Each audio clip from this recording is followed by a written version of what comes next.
Hello बच्चों, welcome again to my channel. कैसे हो आप लोग?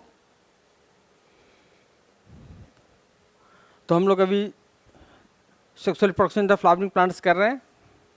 उसके नेक्स्ट पार्ट, सीरीज का नेक्स्ट पार्ट को आज हम लोग करेंगे,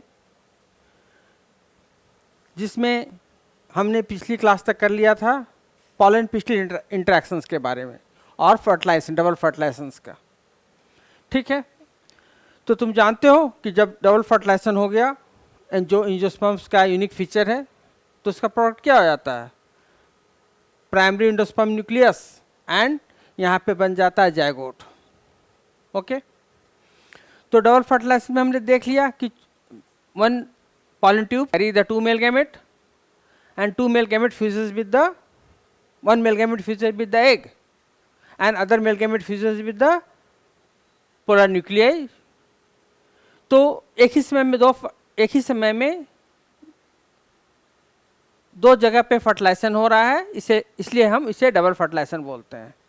देखो, जब मैं तुम्हें कराऊंगा इसे एनसीईआरटी को, तो मैं एक इस पे वीडियो बनाऊंगा कि एनसीईआरटी को पढ़ने का क्या सही तरीका है, एनसीईआरटी कैसे पढ़नी चाहिए। मैं कंप्लीट एक रोड मैप पे भी बनाऊंगा तुम्हारे नीट 2025 के लिए, कि कैसे हम लोग अभी तो मैं ग्रेजुअली धीरे धीरे डाल रहा हूँ, फिर एक दिन में 2 वीडियो आएगी, तो एक 11th एक 12th की, तो तुम्हें कैसे तैयारी करनी है इस पर एक पूरा रोड मैप होगा, सो डैट कि जो बच्चे इस बार 2024 में कुछ नंबर से छूट रहे हैं या बॉर्डर लाइन पे हैं, या वो बच्चे जो इस बार सिंसियर नहीं थे, अपेयरिंग वाले बच्चे बहुत सिंसियर नहीं होते हैं कि ठीक है, क्योंकि उनका बोर्ड भी होता है तो वो पूरा कॉन्सेंट्रेट नहीं कर पाते हैं नीट के लिए, नीट एग्ज़ाम के लिए, तो वो फिर अगले साल फुल प्रिपरेशन के साथ देना चाहते हैं नीट। वो इनके लिए एक इम्पॉर्टेंट ईयर होता है। तो उसको हम लोग कैसे करेंगे, मैं तुम्हें कैसे हेल्प करूंगा तुम्हारी प्रिपरेशन में, इसके लिए भी मैं एक वीडियो लेके आऊँगा, जिसमें टोटली डिटेल एक रोड मैप बताऊंगा तुम्हें 2025 की तैयारी इस तरह से करनी है हमें कि बायो में 340 प्लस, एटलीस्ट 340 प्लस, मैं 360 नहीं बोल रहा हूँ, क्योंकि कुछ ह्यूमन एरर भी होता ही है जो हम लोग कर देते हैं। ठीक है, तो 340 प्लस का हमें टारगेट लेके चलना है। 360 हो गया तो सो गुड, लेकिन 340 की टारगेट लेके चलनी है कि हमें कम से कम इतनी आ जाए। ठीक है, तो उसके लिए मैं एक डिटेल तुम्हारा तैयारी कैसे करें, नीट की केवल एनसीईआरटी सफिशिएंट है या हमें कुछ एक्स्ट्रा बुक की ज़रूरत पड़ेगी, रेफरेंस बुक की, या फिर क्या रोड मैप होगा हमारा 2025 में, सो डैट कि एनी हाउ हमें इसे क्रैक करनी है नीट 2025 को। बायो में मैक्सिमम नंबर 340 प्लस लाना ही लाना है। ठीक है, 340 प्लस ऊपर ही लाना है, उससे कम नहीं लाना है, तुमको ये सोच के चलना है। तो उसमें मैं तुम्हारी हेल्प करूँगा तुम्हारे गोल को अचीव करने में। बस मैं जो बताऊंगा उसको थोड़ा फॉलो करना तुम, तो देखना तुम्हारा इम्प्रूवमेंट ग्रेजुअली जरूर ही होगा। ग्रेजुअली तुम 6-7 महीने के बाद में ही तुम अपने आप को इस लायक पाओगे कि तुम्हारी जो अटेम्प्ट कर रहे हो, फुल टेस्ट जब दोगे, मॉक टेस्ट दोगे, तो तुम देखोगे कि मैं बहुत ही अच्छा परफॉर्म कर रहा हूँ, बायो में मेरी मार्क्स जो है बहुत इम्प्रूव हो रही है। ठीक है, तो चलो अभी आगे हम लोग देखते हैं post fertilisation structure and events में क्या क्या आता है। तो देखो, यहाँ पे डबल फर्टिलाइजेशन हो चुका है, तो यहाँ पे क्या क्या फॉर्मेशन होगा बताओ। डबल फर्टिलाइजेशन में तो ट्रिपल फ्यूजन के बाद क्या बनता है, एंडोस्पर्म में एंडोस्पर्म, तो एंडोस्पर्म तो बन गया, यहाँ पे एंडोस्पर्म का फॉर्मेशन हो जाएगा। ठीक है, एंडोस्पर्म एंड एम्ब्रायो का डेवलपमेंट हो गया डबल फर्टिलाइजेशन से। और जो ओव्यूल था वो किस में चेंज कर गया, सीड में, तो maturation of ovule into the seeds. जो ओवरी है वो आफ्टर फर्टिलाइजेशन चेंज कर जाता है फ्रूट में। तो ये 3 इवेंट है यहाँ पे डबल फर्टिलाइजेशन का जो प्रोडक्ट है, एंडोस्पर्म एंड एम्ब्रियो। सेकंड, जो ओव्यूल था जिससे हम प्री फर्टिलाइजेशन स्ट्रक्चर बोल रहे हैं, वो बाद में सीड में बदल जाएगा, it is the post fertilisation structure. तो ओव्यूल किस में बदल गया, सीड में, और ओवरी फ्रूट में। तो तीनों को कलेक्टिवली मिला के हम क्या बोलते हैं बच्चों, बताओ, पोस्ट फर्टिलाइजेशन इवेंट। तो पोस्ट फर्टिलाइजेशन इवेंट्स में क्या क्या आया, पहला हो गया तुम्हारा ए, 3 हुआ ना, पहला हो गया ए में क्या हो जाएगा, एंडोस्पर्म एंड एम्ब्रियो का डेवलपमेंट, एंडोस्पर्म एंड एम्ब्रायो का डेवलपमेंट। इंडोस्पर्म ने एम्ब्रियो का डेवलपमेंट फर्स्ट ये हो गया। सेकंड,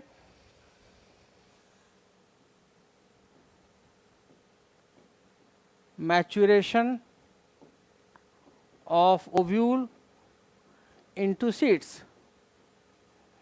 तो ओव्यूल क्या है? प्री फर्टिलाइजेशन स्ट्रक्चर है, फर्टिलाइजेशन के बाद वो सीड में कन्वर्ट हो गया। ठीक है। Third one, ovary gets converted into fruit, ovary gets converted into fruit. इस तीनों को मिला के हम लोग बोल देते हैं post fertilisation events, post fertilisation event. समझ में आ गई बात? अब हम लोग आ रहे हैं इंडोस्पर्म में। पहले इंडोस्पर्म पढ़ेंगे, फिर एम्ब्रियो का डेवलपमेंट देखेंगे, फिर सीड का स्ट्रक्चर देखेंगे, फिर फ्रूट का टाइप देखेंगे कि फ्रूट कितने तरह का होता है, फ्रूट क्या होता है, फ्रूट कितने तरह का होता है, false fruit, true fruit and parthenocarpic fruit. ठीक है। तो चलो अभी हम लोग देख रहे हैं इंडोस्पर्म का। तो तुम जानते हो कि endosperm is a nutritive tissue which provide food to the developing embryo. तो इंडोस्पर्म क्या है? एक न्यूट्रिटिव टिश्यू है जो फूड प्रोवाइड करता है डेवलपिंग एम्ब्रियो को। तो अगर इंडोस्पर्म का सबसे पहले, ये किसका प्रोडक्ट है? Product of triple fusion. Double fertilisation में एक होता है ना, डबल फर्टिलाइजेशन इक्वल टू, हम लिख देता हूँ, मैं लिख देता हूँ यहाँ पे, double fertilisation equal to syngamy and triple fusion, syngamy plus triple fusion. फिर से तुम्हें जस्ट एक रिफ्रेश हो जाएगा।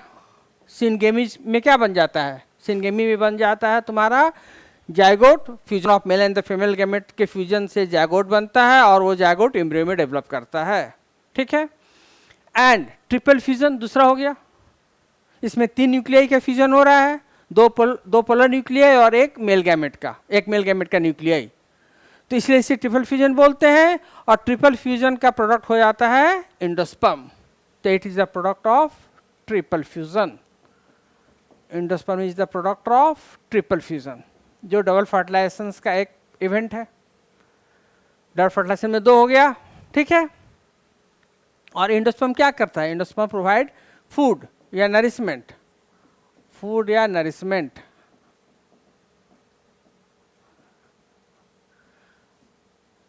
To developing embryo.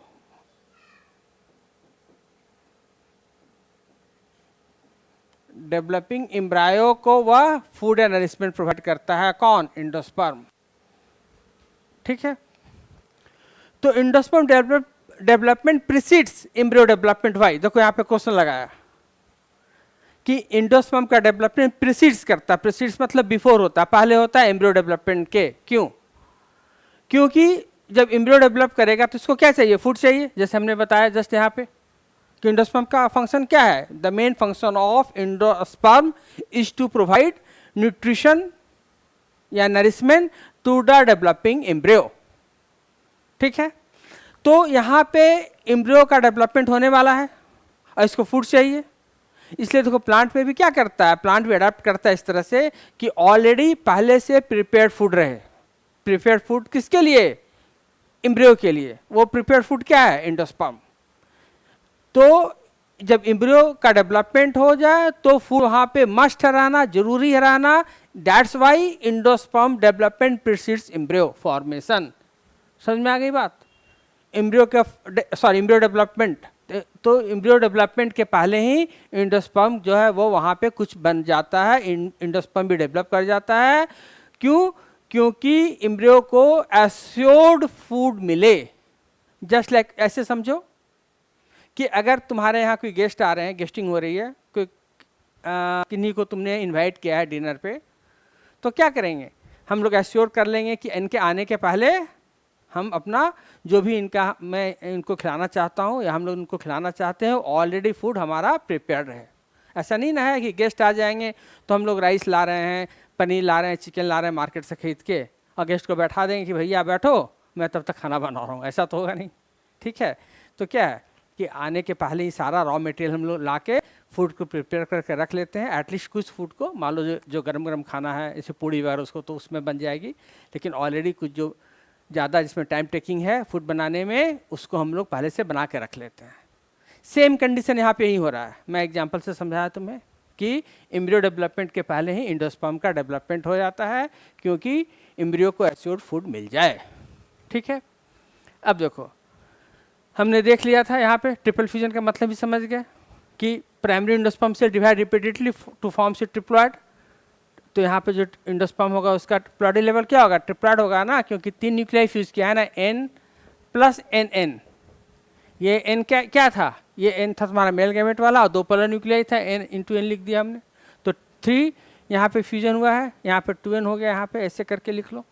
तो 3n हो गया, तो एंडोस्पर्म का ट्रिप्लॉइडी लेवल क्या हो जाएगा, 3n, ट्रिप्लॉइड इन नेचर। तो एंडोस्पर्म क्या हो गया, ट्रिप्लॉइड इन नेचर। इसकी प्लॉइडी है ट्रिप्लॉइड, मीन्स 3n। ठीक है, तो जो एंडोस्पर्म सेल है वो रिपीटेडली डिवाइड करेगा, बार बार डिवाइड करेगा टू फॉर्म से ट्रिप्लॉइड टिश्यू। तो ट्रिप्लॉइड एंडोस्पर्म टिश्यू का फॉर्मेशन हो गया। तो ट्रिप्लॉइड एंडोस्पर्म का टिश्यू बन गया, सेल डिवाइड किया तो सेल डिवाइड करता जाएगा तो मास ऑफ सेल्स बन जाएगा, इसे हम लोग क्या बोलेंगे, टिश्यू। तो एंडोस्पर्म टिश्यू बन चुका।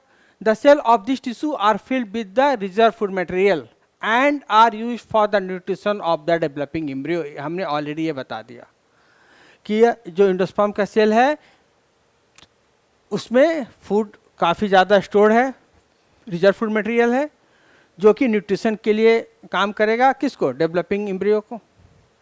अब देखो एंडोस्पर्म का डेवलपमेंट। एंडोस्पर्म कितने तरह का होता है, एंडोस्पर्म जनरली 2 तरह का होता है, free nuclear endosperm and cellular endosperm. जैसे को मैं यहाँ पे हाईलाइट कर देता हूँ, primary endosperm nucleus. In the most common type of endosperm development the PEN means primary endosperm nucleus undergoes successive nuclear division to give rise to the free nuclei. This stage of endo development is called the free nuclear endosperm. तो पहला endosperm हो गया free nuclear endosperm, first one. And second हो जाता है cellular endosperm. Second क्या हो जाता है, सेलुलर एंडोस्पर्म। देखो यहाँ पे लिखा है cellular endosperm, cellular endosperm second number. तो एंडोस्पर्म का कितने तक का डेवलपमेंट है, 2 तरह का, एक फ्री न्यूक्लियर एंडोस्पर्म और दूसरा सेलुलर एंडोस्पर्म। यहाँ तक समझ गए। अब हम लोग समझ लेते हैं कि फ्री न्यूक्लियर एंडोस्पर्म्स का मतलब क्या हुआ। फिर से मैं इसको अंडरलाइन कर देता हूँ यहाँ पे, free nuclear endosperm and cellular endosperm. तो एंडोस्पर्म 2 तरह का हो चुका है। अब इसका डेवलपमेंट कैसे हो रहा है, फ्री न्यूक्लियर और सेलुलर का मतलब क्या हो गया। तो यहाँ पे देखो PEN primary endosperm nucleus undergo successive nuclear division to give rise to the free nuclear. मतलब यहाँ पे जो प्राइमरी एंडोस्पर्म न्यूक्लियस था ये वाली, ठीक है, इसमें बार बार डिवीजन हुआ तो देखो यहाँ पे 2 बन गया, फिर डिवीजन हुआ तो यहाँ पे 4 बन गया। ऐसा डिवीजन होता जाएगा, केवल न्यूक्लियस का डिवीजन हो रहा है, ठीक है, केवल न्यूक्लियस का डिवीजन हो रहा है, इसीलिए यहाँ पे बहुत सारा न्यूक्लियस हो जाएगा, इसलिए इसको बोल देंगे free endosperm nucleus, free nuclear endosperm, free nuclear endosperm. इसके बाद subsequently cellular formation occurs and the endosperm become cellular. इसके बाद में यहाँ पे क्या हो जाएगा, मैं इसको रेड कलर से बना रहा हूँ, यहाँ पे सब्सिक्वेंटली सेल वॉल का फॉर्मेशन हो जाएगा, ये वाली यहाँ पे सेल वॉल फॉर्मेशन कर गया और ये क्या हो गया, सेलुलर हो गया। देखो सेलुलर हो गया। तो पहला कैसा बना था, पहला फ्री न्यूक्लियर एंडोस्पर्म बना था, फिर बाद में इसमें सेल वॉल का फॉर्मेशन होकर क्या हो गया, सेलुलर एंडोस्पर्म हो गया, सेलुलर एंडोस्पर्म हो जाएगा। इसी में तुम और अगर न्यूक्लियस बना दो तो ये फ्री न्यूक्लियर हो गया। देखो ये फ्री न्यूक्लियर है, इसमें केवल न्यूक्लियस है, मतलब इसका जो PEN है प्राइमरी एंडोस्पर्म न्यूक्लियस है, इसमें बार बार माइटोसिस होगा और बहुत सारा न्यूक्लियस बन जाएगा, सेल वॉल नहीं बनेगा, सेल वॉल नहीं बनेगा, इसको क्या बोल देंगे, फ्री न्यूक्लियर एंडोस्पर्म। इसके बाद जब सेल वॉल का फॉर्मेशन हो जाएगा तो एंडोस्पर्म बिकम सेलुलर, मतलब फ्री न्यूक्लियर एंडोस्पर्म किस में कन्वर्ट कर गया, सेलुलर एंडोस्पर्म में।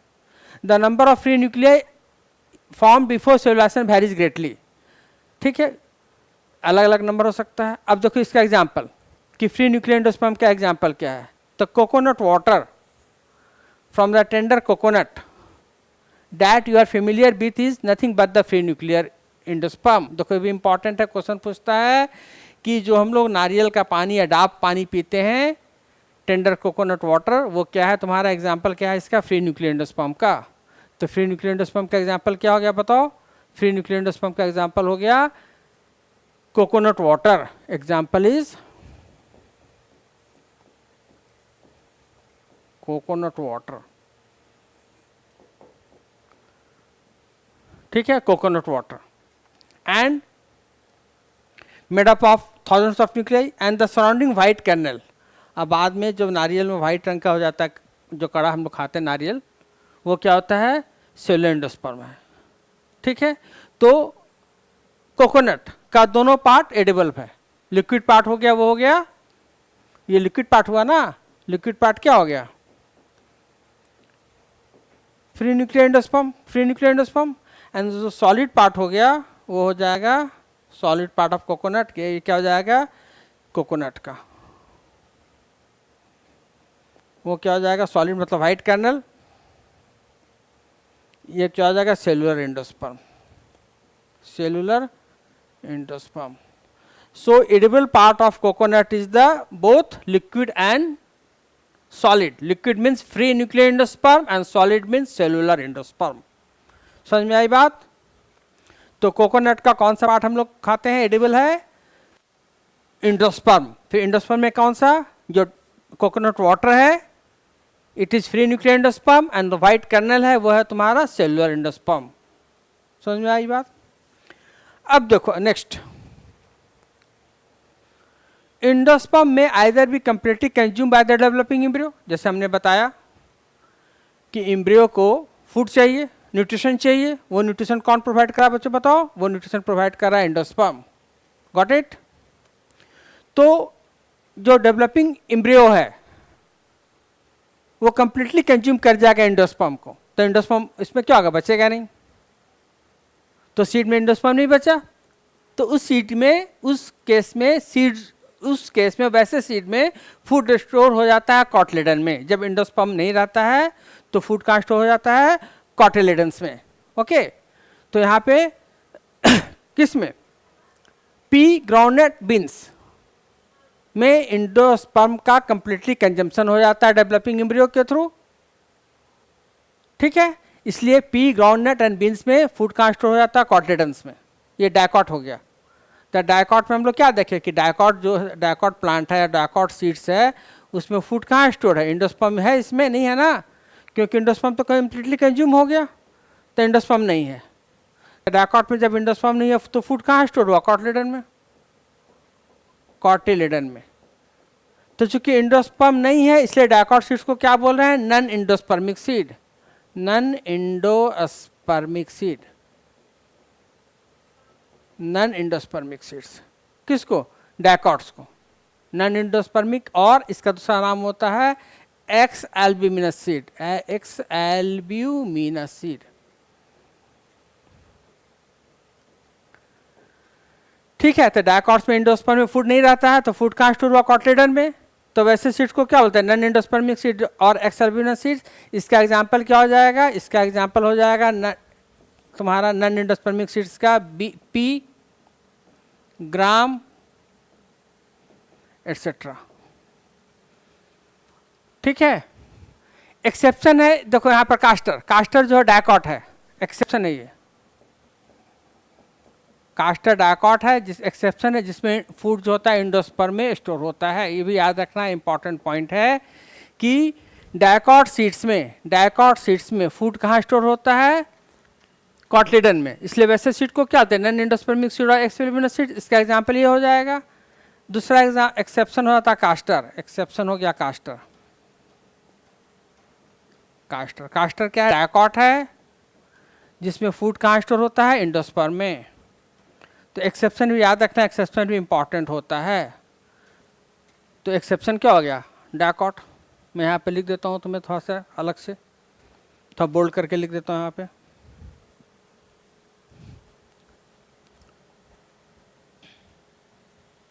देखो यहाँ पे डायकॉट सीड्स, डायकॉट सीड्स में, डायकॉट सीड्स कैसा है, नॉन एंडोस्पर्मिक। अब थोड़ा शॉर्ट में चलता हूँ, ऑलरेडी मैं इसको बता चुका हूँ कि डायकॉट सीड्स क्या है, नॉन एंडोस्पर्मिक सीड्स है, क्योंकि इसमें एंडोस्पर्म नहीं रहता है, या इसको हम लोग बोलते हैं x albuminous seed, x albuminous seeds या non albuminous seed.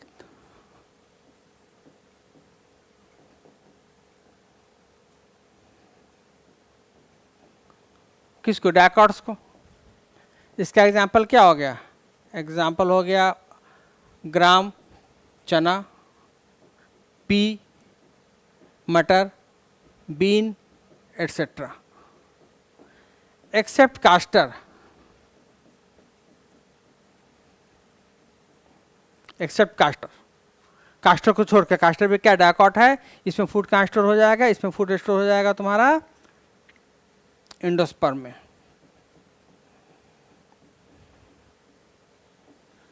In castor food is stored in endosperm, food कहाँ रहेगा, एंडोस्पर्म में। एक्सेप्शन हो गया, तो एक्सेप्शन भी याद रखना, या इंपॉर्टेंट रहता है, ठीक है। उसी तरह से मोनोकॉट हो जाएगा। एक और मैं लिख देता हूँ, फिर एनसीईआरटी में बताऊंगा।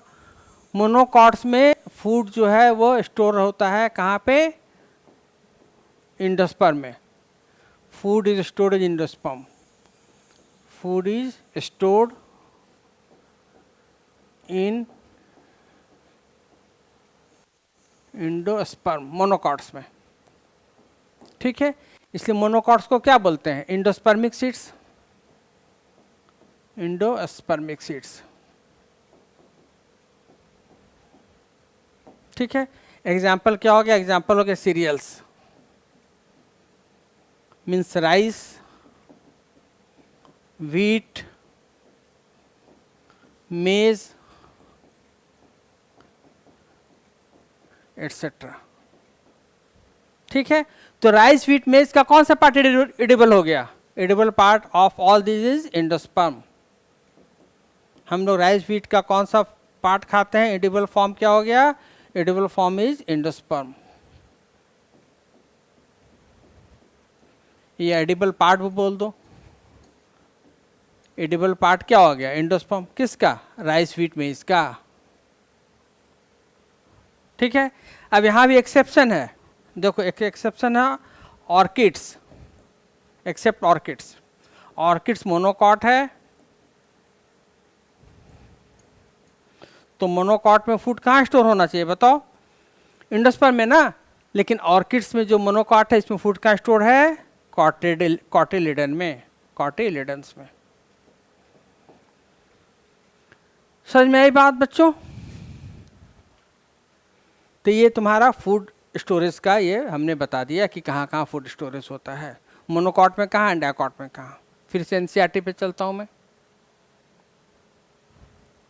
तो कई बारी जस्ट इसको एक बार रीडिंग कर लो, क्लियर हो जाएगा तुम्हारा। एंडोस्पर्म में आइदर भी completely consume by the developing embryo, तो यहाँ पर कंज्यूम्ड हो गया, completely consumed by developing embryo, completely consumed, एकदम ध्यान से सुनना, ये सब सारे बहुत ही इंपॉर्टेंट पॉइंट्स हैं।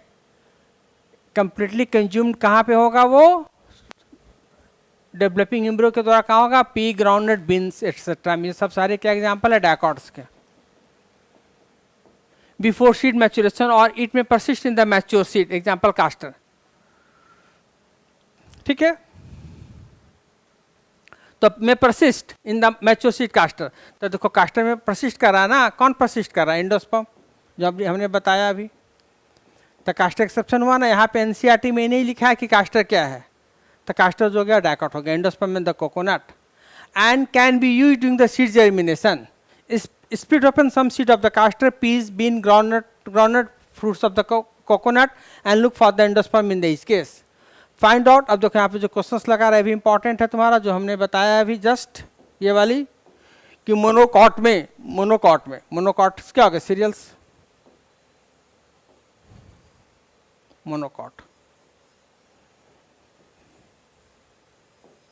सीरियल्स में व्हीट, राइस एंड मेज में क्या होगा, एंडोस्पर्म परसिस्ट करेगा। तो find out whether the endosperm is persistent, अब यहाँ पे क्वेश्चन मार्क लगा रहा है कि ये पता करो कि एंडोस्पर्म परसिस्ट कर रहा है सीरियल्स में, व्हीट, राइस, मेज में कि नहीं। तो यस, ये परसिस्ट करता है सीरियल्स, व्हीट, राइस, मेज में, इसी that's why edible part of wheat, rice and मेज is coconut.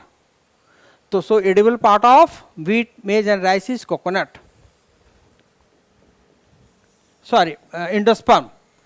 Edible part of rice, wheat, maize का एडिबल पार्ट क्या है, जो मोनोकॉट्स का एग्जाम्पल है सारे, ये किसका क्या एडिबल पार्ट है तुम्हारा, endosperm, endosperm, endosperm. So edible part of rice, wheat and the मेज इज एंडोस्पर्म। ये इंपॉर्टेंट है, याद रखना, ये भी इंपॉर्टेंट है। कास्टर वाला भी इंपॉर्टेंट है क्योंकि एक्सेप्शन है ये, ठीक है। ऑर्किड्स का नहीं दिया है, हमने बता दिया है यहाँ पे, ठीक है।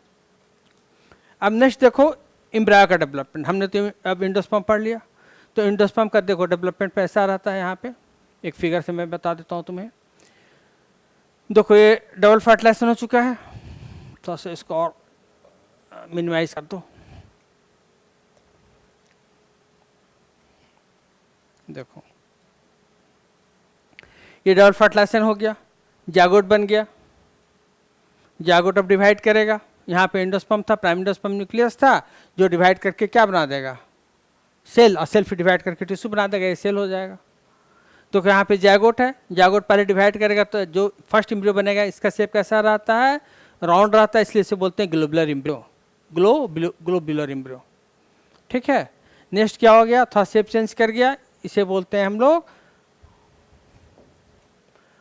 Heart shape embryo. तो पहला क्या हुआ, ग्लोबुलर एम्ब्रियो। दूसरा क्या हो गया, heart shape embryo. And third हो जाएगा मैच्योर एम्ब्रियो। देखो यहाँ पे दो कॉटलेडन का फॉर्मेशन हो गया। यहाँ पे जिस स्टॉक से एम्ब्रियो लगा रहता है, ऐसे इसको उठाओ और यहाँ पे प्लेस कर दो। तो देखो इसकी पोजीशन कहाँ आएगी, यहाँ पे आएगी ना, रफली हम लोग प्लेस करेंगे वहाँ पे। तो देखो ये स्टॉक से लगा हुआ, इसको क्या बोलते हैं, सस्पेंसर। तो देखो यहाँ पे सस्पेंसर बड़ा है, यहाँ पे छोटा हो गया, यहाँ पे और छोटा हो गया। यहाँ पे हार्ट शेप एम्ब्रियो है। ये फिगर को भी पहचानने के लिए आता है, फाइंड आउट करने के लिए। तो देखो यहाँ पे रेडिकल कहाँ है, रेडिकल है तुम्हारा सस्पेंसर के पास, यहाँ पे रेडिकल है। दो कॉटलेडन हो गया यहाँ पे, और प्लीम्यूल यहाँ पे रहेगा, प्लीम्यूल। तो ये फिगर को भी पहचानना है, आइडेंटिफाई करने के लिए कभी कभी दे देता है। ये मैच्योर एम्ब्रियो हो गया, किसका, डायकॉट का। देखो लिखा है यहाँ पे, stage in the embryo development in the dicot. तो एम्ब्रियो के डेवलपमेंट के स्टेज को हम लोग बोलते हैं एम्ब्रियोजेनी, एम्ब्रायोजेनी, ठीक है।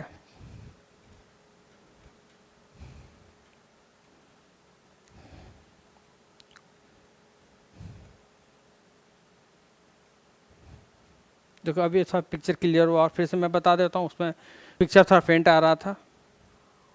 देखो ये वाली फिर से देख लो एक बार। सॉरी, ये जायगोट है, जायगोट है। जायगोट में डिवीजन हो रहा है, देखो ये सेल इधर बन रहा है ना, और डेवलपमेंट हुआ और सेल बना। तो ये सेल कहाँ टच करेगा, यहाँ पे टच करेगा, इसको उठा के यहाँ पे रख दो। ये क्या हो गया, फर्स्ट स्टेज। तो जायगोट डिवाइड करके क्या बनाया, ग्लोबुलर एम्ब्रियो फर्स्ट। फिर देखो इसका यहाँ पे, इसको बोलते हैं सस्पेंसर। सस्पेंसर यहाँ पे थोड़ा शॉर्ट हो रहा है, यहाँ पे थोड़ा बड़ा है, यहाँ पे इस तरह से हो जाएगा ना, ये हो जाएगा ग्लोबुलर, यहाँ पे सस्पेंसर हो जाएगा ये वाली। This is the suspensor and this is the embryo. तो यहाँ पे ग्लोबुलर एम्ब्रियो है क्योंकि इसका शेप जो है राउंड है। फिर यहाँ पे थोड़ा चेंज हुआ, देखो सस्पेंसर का साइज यहाँ पे छोटा हुआ, यहाँ पे ज़्यादा बड़ा, यहाँ पे छोटा हुआ, यहाँ पे और छोटा हो गया, ठीक है। यहाँ पे एम्ब्रियो का शेप चेंज करके क्या होगा, heart shape embryo second, and third is the mature embryo, third one is the mature embryo. तो देखो सस्पेंसर और छोटा हो गया, तो रेडिकल किधर होगा, पोजीशन पर ध्यान देना है। रेडिकल किधर होगा तुम्हारा, सस्पेंसर की तरफ, ये रेडिकल है जो क्या बना देगा, रूट। ये ना एम्ब्रियो है, एम्ब्रियो जो डेवलप करेगा प्लांट में ना, और ये क्या बन जाएगा, कॉटलिडन है, कॉटलिडन के पास क्या बन गया, प्लीमुल, जो क्या बना देगा, सूट सिस्टम। सूट सिस्टम मतलब स्टेम का part, and stem and branches बनाएगा प्लीमुल, और रेडिकल क्या बना देगा, रूट बना देगा। समझ रहे हो। फिगर को भी अच्छे से देख लेना, क्योंकि इस बार जो जस्ट मैं भी बताऊंगा मोनोकॉट का सीट के बारे में, तो उससे एक फिगर भी आया था कि कौन सा पार्ट रूट बनाएगा। ये फिगर नीट 2024 का, तो मैं अभी बताने वाला हूं तुम्हें, ठीक है। तो देखो अब मैं आता हूं किस पे, एम्ब्रायो पे, कि embryo develops at the micropylar end of the embryo sac where the zygote is situated. Most zygote divides only after certain amount of endosperm is formed. तो हमने जस्ट अभी एग्जांपल दिया था कि पहले एंडोस्पर्म बनता है, फिर एम्ब्रियो का डेवलपमेंट स्टार्ट होता है। क्यों, क्योंकि endosperm is the nutritive tissue for the developing embryo. Just हमने एग्जांपल दिया था गेस्ट का, और वो तुम किसी गेस्ट को जब अपने डिनर या लंच पे इनवाइट करते हो, तो पहले से हम लोग उनके लिए जो भी खाना है वो तैयार करके रखते हैं, सो डैट कि जब गेस्ट आया था हम इनको थोड़ी देर के बाद खाना सर्व कर दें। जस्ट यही केस यहाँ पे एप्लीकेबल है। समझ में आ रही है बच्चों? तो एम्ब्रियो डेवलपमेंट ये तो हो गया। This is an adaptation to provide assure nutrition to the developing embryo. देखो ये तुम्हारा बोर्ड का भी क्वेश्चन है और नीट का भी क्वेश्चन इससे आता है कि यहाँ पे इंडोस्पर्म का डेवलपमेंट पहले होता है और एम्ब्रियो का डेवलपमेंट थोड़ा बाद में होता है। तो कहीं पर लिखा है कि most zygote divide only after certain amount of endosperm is formed. मतलब इंडोस्पर्म क्या हो गया, पहले बनाना और फिर जाइगोट डिवाइड करके एम्ब्रियो बनाया गया। क्यों? क्योंकि this is adaptation to provide assured nutrition to the developing embryo, क्योंकि डेवलपिंग एम्ब्रियो को एश्योर्ड न्यूट्रिशन मिल पाए इंडोस्पर्म में जो न्यूट्रिशन स्टोर्ड है। सॉरी, समझ में आ रही बात? Though the seeds differ greatly, the early stage of embryo development, the embryo development के स्टेज को क्या बोलते हैं? Embryogeny are similar in the both monocot and dicot. Figure जो भी मैं देखूंगा 1.13 depicts the stage of embryogeny the dicotyledonous embryo. The zygote divides, ये तो हम लोग पहले देख ही लिए कि जाइगोट क्या बनाता है, पहले प्रो एम्ब्रियो, इसके बाद में subsequently globular heart shape and then mature embryo. तो जाइगोट पहले डिवाइड किया, तो जाइगोट डिवाइड करके क्या बनाया, जाइगोट हो गया। जाइगोट से क्या बना, प्रो एम्ब्रियो। और फिर प्रो एम्ब्रियो से क्या बन गया, प्रो एम्ब्रियो से बन गया तुम्हारा ग्लोबुलर एम्ब्रियो एंड देन फिर ग्लोबुलर एम्ब्रियो एंड देन फिर heart shape and then mature embryo. तो प्रो एम्ब्रियो हो गया, फिर क्या हो गया, globular embryo.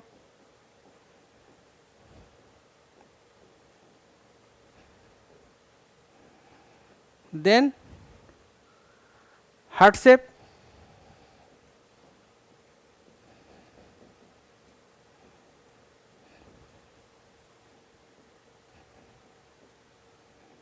Then mature embryo. तो ये डेवलपमेंट हुआ जाइगोट से एम्ब्रियो बनने का डेवलपमेंट। तो फर्स्ट जाइगोट बना, फिर प्रो एम्ब्रियो बना, फिर ग्लोबुलर एम्ब्रियो बना, फिर हार्ट शेप बना और फिर मैच्योर एम्ब्रियो बना। Okay, got it?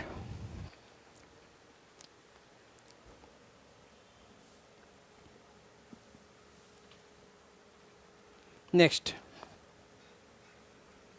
देखो ये मोनोकॉट का दिखा रहा है, ये डायकॉट का दिखा रहा है। देखो यहाँ पे प्लीमुल है, हमने जस्ट बताया जो। यहाँ पे भी फिगर पे तुमको ध्यान देना है, डायकॉट का और ये नीचे वाले मोनोकॉट का है, ठीक है? तो देखो इस फिगर को थोड़ा सा ये इनलार्ज कर लो। देखो दो कॉटलेडन है ना, तो दो कॉटलेडन है तो क्या होगा, डायकॉट तो होगा वो। तो कितना कॉटलेडन, दो है, सॉरी दो है, इसलिए इसको क्या देंगे, डायकॉट। तो देखो यहाँ पर क्या, प्लीमुल यहाँ पे है एंड रेडिकल जो है वो यहाँ पे हो गया और ये रूट कैप हो गया। तो ये डायकॉट का तुम्हारा एम्ब्रियोजेनिक स्टेज का दिखा रहा है। नेक्स्ट मोनोकॉट का देख लो। मोनोकॉट में एक ही होता है वेल डेवलप, जो सील्ड शेप का होता है, इसको हम लोग स्क्यूटेलम बोलते हैं, अलग से फिगर हम लोग दिखाएंगे। और एक यहाँ पे देखो एपीब्लास्ट है। एपीब्लास्ट क्या होता है पता तुम्हें, यह रूडिमेंट्री, मतलब जो सेकंड कॉटलेडन था ना वहीं एक छोटा सा अनडेवलप रह गया, रूडिमेंट्री कॉटलेडन है। रूडिमेंट्री कॉटलेडन है मोनोकॉट का। देखो यहाँ पे ये क्या होता है, एपीब्लास्ट एनसीईआरटी में एक्सप्लेन नहीं किया, मैं यहाँ पे बता रहा हूँ कि व्हाट इज एपीब्लास्ट। ये फिगर जो, तो epiblast is the rudimentary cotyledon of monocot. Monocot में एक ही कॉटलेडन डेवलप्ड है, तो जो दूसरा कॉटलेडन रहेगा वो तुम्हारा रूडिमेंट्री कॉटलेडन के फॉर्म में रहेगा, जिसे हम बोल रहे हैं एपीब्लास्ट। समझ में आ रही है बच्चों? एक ही कॉटलेडन डेवलप किया, उस कॉटलेडन का क्या नाम है, एस्क्यूटेलम, जो बहुत इंपॉर्टेंट है, जो सील्ड शेप का होता है।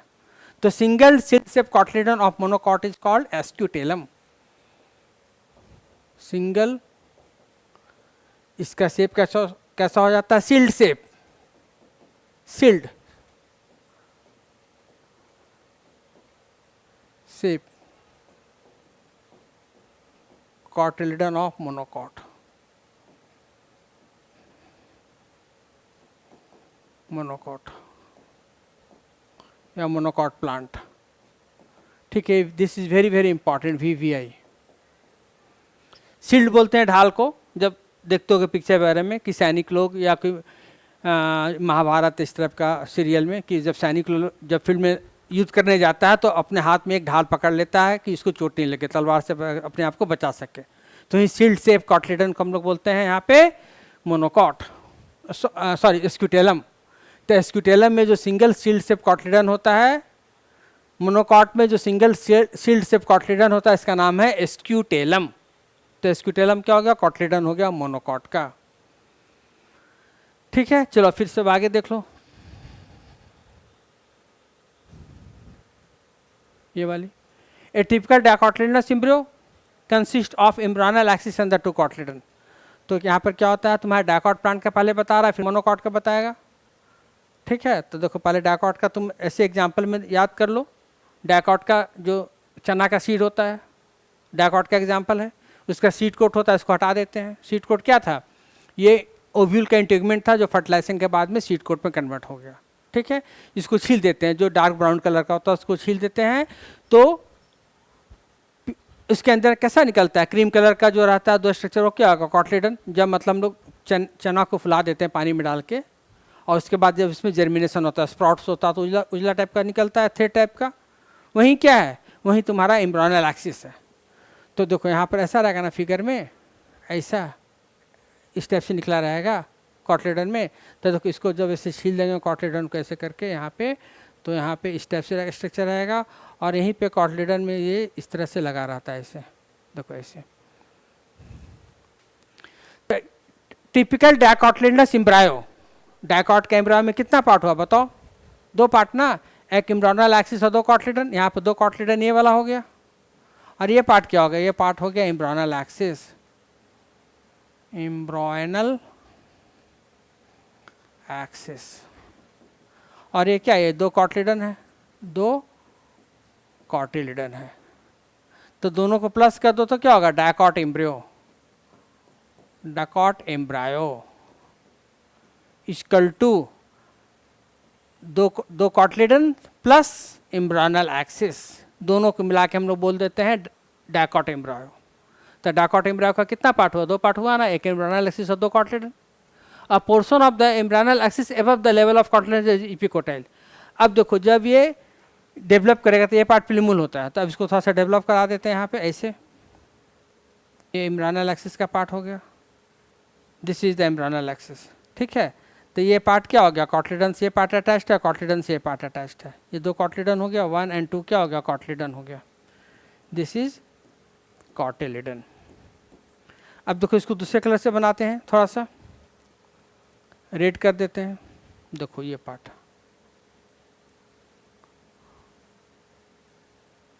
देखो ये जो है ये पार्ट क्या है? ब्लैक वाली पार्ट क्या? एम्ब्रियोनल एक्सिस है ना, this is the embryonal axis. यहाँ से लेके यहाँ तक क्या है? एम्ब्रियोनल एक्सिस, ई एम्ब्रियोनल एक्सिस। तो एम्ब्रियोनल एक्सिस का वह पार्ट जो कॉटलेडन से जस्ट ऊपर है, मतलब रेड वाला कलर से जस्ट ऊपर हो गया, ये वाली part. The part of the embryonal axis which is above the cotyledon is called epicotyl. Epi मतलब होता अबव। तो कौन सा पार्ट किसके अबव है? तो एम्ब्रियोनल एक्सिस ऊपर है कॉटलेडन के लेवल से, जैसे हमने जस्ट ये वाला बताया, जिसको मैं दूसरे कलर से कर देता हूँ, कलर येलो वाली कलर से। देखो ये वाली पार्ट, इसे क्या बोल देंगे? एपिकोटाइल। इसे हम बोल देंगे एपिकोटाइल। जो कहाँ टर्मिनेट कर जाएगा? ये टर्मिनेट कर जाएगा प्ल्यूमुल में, एपिकोटाइल। तो एम्ब्रियोनल एक्सिस का क्या डिफिनेशन हो जाएगा? एम्ब्रियोनल एक्सिस का डिफिनेशन हो जाएगा, देखो लिखा है the cylindrical portion, the portion of the embryonal axis above the level of cotyledon. तो एम्ब्रियोनल एक्सिस का वह पार्ट जो कॉटिलिडन लेवल से जस्ट ऊपर है, जिससे हमने एरो किया यहाँ पे ब्लैक वाली, तो क्या हो गया? एपिकोटाइल हो गया, जिसको मैंने सर्किल कर दिया येलो कलर से, जो कहाँ टर्मिनेट कर जाएगा? विथ प्ल्यूमुल और स्टेम टिप। तो एम्ब्रियोनल एक्सिस कहाँ टर्मिनेट कर गया? यही ना हो गया कॉटिलिडन का। तो एम्ब्रियोनल एक्सिस का वह पार्ट, इसको एपिकोटाइल बोलेंगे। ये कॉटिलिडन मान लो कॉटिलिडन है, तो इसको एपिकोटाइल बोलेंगे, और ये टर्मिनेट कहाँ कर जाएगा? प्ल्यूमुल में। इसे क्या बोल देंगे? एपिकोटाइल, क्योंकि कॉटिलिडन के जस्ट ऊपर है। उसी तरह से सिलिंड्रिकल पोर्शन किसका? एम्ब्रियोनल एक्सिस का, जो कॉटिलिडन से नीचे, देखो रेड वाली जो हमने ड्रॉ किया एक लाइन, तो उस लाइन से क्या है तुम्हारा? नीचे है। कौन नीचे है? ये एम्ब्रियोनल एक्सिस का ये पार्ट, तो इसे क्या बोल देंगे, इसे बोल देंगे हाइपोकोटाइल। हाइपो मतलब बिलो, कोटाइल मतलब कॉटलेडन। तो कॉटलेडन के नीचे एम्ब्रायनल एक्सिस का पार्ट है, इसीलिए इसको बोल देंगे हाइपोकोटाइल। जो किस में टर्मिनेट कर जाएगा, जो टर्मिनेट कर जाएगा रेडिकल में, जो रूट बनाएगा। रेडिकल में जो क्या बना देगा, रूट बना देगा।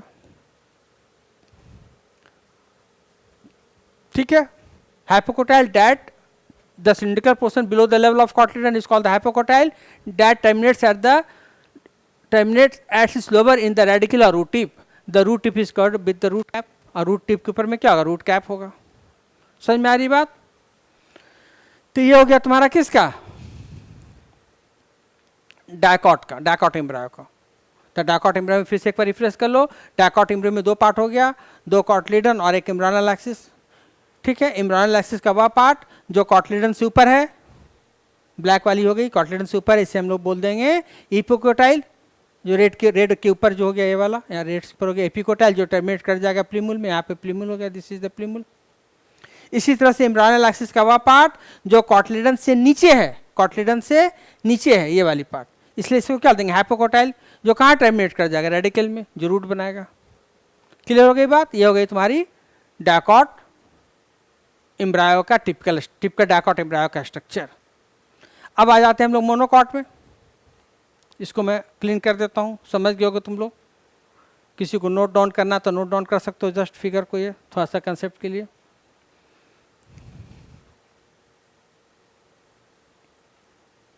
इसी तरह से मोनोकॉट में आएंगे अभी हम लोग।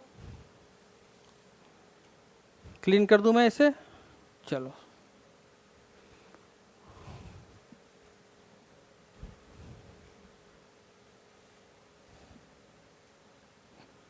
देखो, embryo of the monocot possesses only one cotyledon. In the grass family, monocot में ग्रास फैमिली आता है। The cotyledon is called the scutellum that is situated toward the one lateral side of the embryonal axis.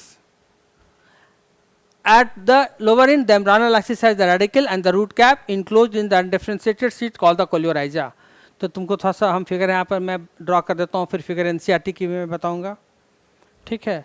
देखो endosperm, हम लोग मेज का हम लोग एक रफ लॉन्गिट्यूडनल सेक्शन जब लेते हैं तो बीच में इस तरह का स्ट्रक्चर होता है। देखो ये वाली, यहाँ पे मैं कलर को चेंज कर देता हूँ समझने के लिए। यहाँ पे हो जाएगी रेड वाली। यहाँ पे इस तरह का एक सिंगल सेल्ड शेप कॉटलेडन होता है। देखो ये वाली, इसे क्या बोल देंगे, स्क्यूटेलम।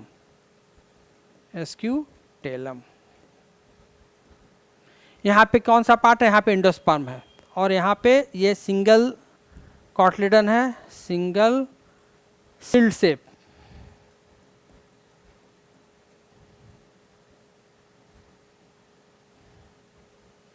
कॉटलेडन is called scutellum. देखो यहाँ पे लिखा भी है। ठीक है। यहीं पे स्क्यूटेलम में ही यहाँ पे ऊपर में इस तरह से और नीचे में इस तरह का स्ट्रक्चर होता है। इसको बोल देते हैं हम लोग, ऊपर वाले को प्रीमुल और नीचे वाले को रेडिकल। और देखो यहाँ पे कवर रहता है, यहाँ पे एक शीट से ऐसे, ये येलो वाली शीट हो गई, शीट से कवर रहता है। इस शीट को क्या बोल देते हैं, कोलियो। कोलियो मतलब हो गया शीट, कवरिंग। तो रेडिकल के ऊपर हो जाएगा, दिस इज द रेडिकल। तो कहीं क्वेश्चन आया था इस बार एग्जाम में तुम्हारे नीट में, ये आइडेंटिफाई करने के लिए कि इस सीड का कौन सा पार्ट रूट बनाएगा, तो दिस इज द रेडिकल। अब हमने बताया ऑलरेडी कि रेडिकल क्या करता है, रूट बनाता है। और रेडिकल जिस येलो वाली कवर से कवर है, कवरिंग है, सीट है, इसको क्या बोल देते हैं, कोलियोराइजा। इसी तरह से यहाँ पे प्लीमुल हो गया। ठीक है, ये भी एक तरह से कवरिंग है ये वाली, इसको बोलेंगे कोलियोप्टाइल। कोलियोप्टाइल। तो देखो याद करने का तरीका ये तुम्हारा यहाँ पे कि कोलियो तो दोनों में कॉमन वर्ड है, कोलियो मतलब कवरिंग, शीट शीट। तो प्लीमुल के ऊपर में जो कवरिंग है इसे हम कोलियोप्टाइल बोल रहे हैं। तो देखो यहाँ पे पी है ना प्लीमुल में, यहाँ भी पी है। कभी कभी कंफ्यूजन हो जाता है कि कौन सा वर्ड यूज होगा। अब मान लो प्लीमुल के लिए कौन सा होगा, कोलियोराइजा की कोलियोप्टाइल। तो प्लीमुल के लिए कोलियोप्टाइल हो जाएगा, क्योंकि यहाँ पर देखो पी से हम लोग याद रखना है इसे। और रेडिकल किस से स्टार्ट होता है, आर से, और यहाँ पे भी कोलियोराइजा में भी आर है। तो रेडिकल के ऊपर रेडिकल को जो प्रोटेक्ट कर रहा है शीट कवरिंग, उसका नाम क्या हो जाएगा, कोलियोराइजा। और जो प्लीमुल को प्रोटेक्ट करता है इसका नाम हो जाएगा कोलियोप्टाइल। समझ में आ गई बात। तो ये सारे तुम्हारे इंपॉर्टेंट पॉइंट्स थे। और यहाँ पे एंडोस्पर्म हो गया। ये किसका हो गया? मेज का, LS of maize, longitudinal section of maize, maize grain का हो गया। एक और यहाँ पे लेयर होता है, एल्यूरॉन लेयर होता है और पेरिकार्प होता है, जो भी हम लोग थोड़ा सा फिगर में और देख लेते हैं। ठीक है, तो embryo of the monocot possesses the only one cotyledon. In the grass family, the cotyledon is called the scutellum. That is situated toward the one side. हमने बताया lateral side of the embryonal axis. At its lower end, the embryonal axis has radicle and root cap enclosed in an undifferentiated sheath. देखो sheath मतलब covering है, जिसे क्या बोलते हैं? Coleorhiza. The portion of the embryonal axis above the level of attachment of scutellum is the epicotyle. Epicotyle has a shoot apex and few primordia enclosed in the hollow foliar structure the coleoptile. तो just ये तो ऐसी कि few seat को सोक करो water वगैरह में। ठीक है, फिगर देख लो ये वाली, ये फिगर आया था इस बार तुम्हारा नीट में, ये वाली फिगर। इसमें तुमको आइडेंटिफाई ये करना था कि कौन सा पार्ट रूट बनाएगा, कौन सा पार्ट रूट बनाएगा।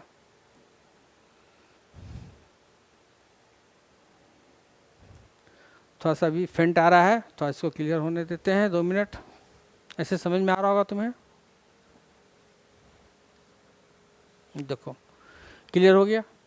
देखो हमने बताया ये पेरिकार्प है जो मोनोकॉट में होता है, पेरिकार्प फ्रूट जो जानते हो तुम लोग, नहीं तो मैं फ्रूट्स में बताऊंगा फिर। ये एंडोस्पर्म पार्ट हो गया। देखो ये वाली जो लेयर है एल्यूरॉन लेयर है, ये वाली, ये स्क्यूटेलम है, सिंगल सेल कॉटलेडन स्क्यूटेलम। और ये क्या हो गया तुम्हारा? रेडिकल। इसी को आइडेंटिफाई करने के लिए पूछा था कि कौन सा पार्ट रूट बनाएगा, तो तुमको आइडेंटिफाई क्या करना होगा? रेडिकल। ठीक है, रेडिकल। तो तुमको यहाँ पे 2 कंसेप्ट रखना है कि एक तो रेडिकल तुम इसमें पढ़ोगे मॉर्फोलॉजी में कि रेडिकल रूट बनाता है, तो कौन सा पार्ट रूट बनाता ही क्वेश्चन था, तो रेडिकल हो गया। अब देखो यहाँ पे थोड़ा सा फिगर पे भी ध्यान देना है कि देखो यहाँ पे प्लीमुल में ना 3 तरह का यहाँ पे इस तरह का बनाया, ये वाले देखो, फर्स्ट, सेकेंड एंड थर्ड। और यहाँ पे जो बन रहा है रेडिकल में, यहाँ पे क्या बन रहा है? एक रेडिकल, ये वाली, दिस इज द रेडिकल, ये रूट बना देगा। इसके ऊपर देखो कवरिंग है जिसको मैं कलर कर देता हूँ रेड से। देखो ये वाली ऐसे करके ये कवरिंग गई, और कहाँ तक कवरिंग कर गया? इधर। तो इधर ये कवर किसको किया? प्लीमुल को। तो क्या बोल दिया? कोलेप्टाइल। तो यहाँ पे पी है, यहाँ भी पी है। और रेडिकल को कौन कवर कर रहा है? कोलियोराइजा। तो यहाँ पर भी आ रहा है, यहाँ पे भी आ रहा है, कोलियोराइजा में भी आ रहा है, रेडिकल में भी आ रहा है। ये एंडोस्पर्म हो गया। ठीक है, न्यूट्रिटिविटी। इसीलिए ये किसका दिखाया? मेज का दिखाया है, लॉन्गिट्यूडिनल सेक्शन ऑफ द मेज ग्रेन। ठीक है, तो ये आज तुम्हारी सेशन हो गई, वीडियो हो गई एंडोस्पर्म एंड एम्ब्रियो के बारे में। ठीक है, तो इसे कर लो। अगले क्लास में, अगले पार्ट में ये चैप्टर फिनिश हो जाएगा। अब 2 ही पार्ट बचा है इसमें, एक फ्रूट और एक और पार्ट है एपोमिक्सिस एंड द पॉलीएम्ब्रायनी। इसे हम लोग अगले क्लास में करेंगे, देखेंगे बच्चों। तब तक के लिए इसको रिवाइज करो अच्छे से, इसमें एम्फेसिस करो कि कौन से क्वेश्चन नीड्स में आए हैं और किस तरह से हमें इसको आंसर करना है, इसको आइडेंटिफाई करना भी। जैसे देखो, जस्ट इसको अगर चेंज कर देगा ना, तो तुमको इसको पहचानना भी है कि यहाँ पे 3 इस तरह का दिखाया है, देख रहे हो, 3 इस तरह का दिखा रहा है, 3, 1, 2 एंड 3। तो ये क्या हो गया? प्लीमुल हो गया। इधर एक ही है, रेडिकल हो गया। तो प्लीमुल का कवरिंग को क्या बोल रहे हैं? कोलेप्टाइल। एंड रेडिकल के कवरिंग को कोलियोराइजा। ठीक है, देखो this one, structure of the some seeds जो हमने अभी देखा।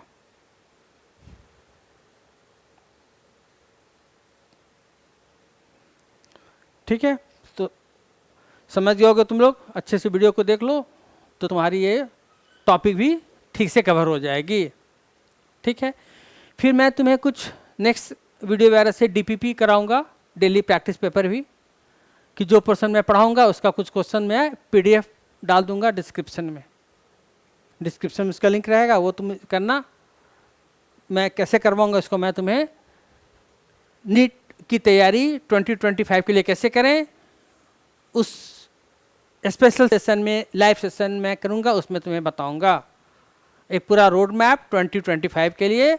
हमारा टारगेट रहेगा दिसंबर 2025 का, लेकिन मान लो किसी कारणवश से तुम लेट हो गए या फिर कुछ कारणवश से हम लोग अपने टाइम को लिमिट को पूरा नहीं किए, तो 1 मंथ का और मार्जिन ले लो, जनवरी तक हमें हर एक हाल में कंप्लीट करके फरवरी मार्च अप्रैल कल मॉक टेस्ट देना है और केवल 1 शॉट और ये सब रिवीजन करना है। एक थर्ड एनसीईआरटी तुम्हें बनानी है, वो क्या होगी वो भी मैं बताऊंगा। ठीक है, till then enjoy reading and गर्मी से बच के रहो और अच्छे से पढ़ाई करो। ठीक है, till then bye bye, see you again.